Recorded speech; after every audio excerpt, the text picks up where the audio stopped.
नमस्कार मित्रांनो, लग्नानंतर होईलच प्रेम या मालिकेत उद्याच्या भागात असं दाखवलं आहे की नंदिनी आणि पार्थनी ह्या दोघांनाही डिवोर्स फाईल लिहिलेल्या असतात आणि आता हे दोघेही असे खडाडून जागे झालेले असतात.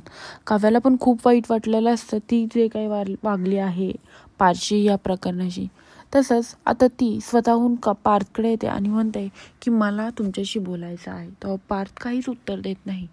तेव्हा काव्या म्हणते, तुम्हाला जाणून घ्यायचं आहे ना मी अशी का वागते, मी अशी तुमच्याशी का बोलते, तर मी माझा पास्ट सांगणार आहे तुम्हाला. असं बोलल्यानंतर ना पास्ट हा शब्द काढल्यानंतर ना पार्थ एकदमच शॉक होतो आणि पार्थ तिच्याकडे बघतो. काय असेल पास्ट, कसला पास्ट, असे सगळे प्रश्न त्याच्या मनात उभे राहतात आणि ती तिचं आणि जीवाचं नात्याबद्दल आता पार्थला सगळं सांगणार असते.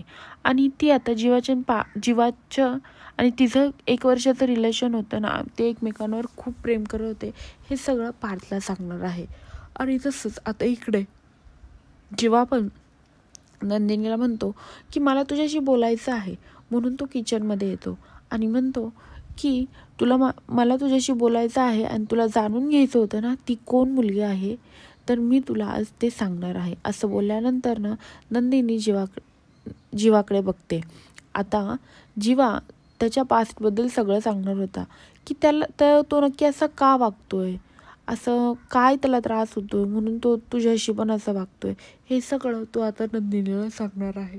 आता हे सगळं नंदिनीला आणि पार्थला कळल्यानंतर पार्थ आणि नंदिनी हे दोघंही या दोघांना डिवोर्स देतील का न डिवोर्स देता लग्न ॲक्सेप्ट करतील, हे पाहण्यासाठी विसरू नका लग्नानंतर होईलच प्रेम.